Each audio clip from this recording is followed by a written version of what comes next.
আমি লিখতে যাব। নীলফামারী জেলা কারাগারে মাদক সরবরাহ সালমান শাহ নামে এক কারারক্ষীকে অব্যাহতি প্রদান করে পুলিশে সোপর্দ করা হয়। আমি লিখতে যাব।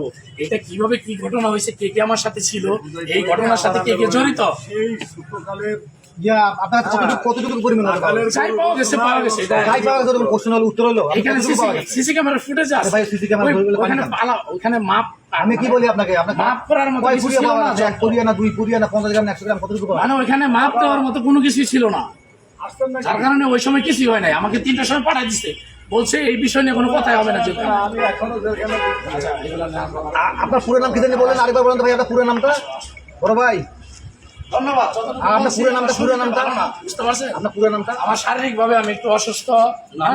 আপনাদের নামটা কি? বুঝাইতে পারছি। আপনার পুরো নামটা কি? পুরো নামটা কি?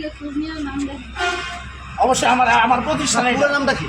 আমার প্রতিষ্ঠান এইটা। আমি জেল ডিপার্টমেন্টে চাকরি করি।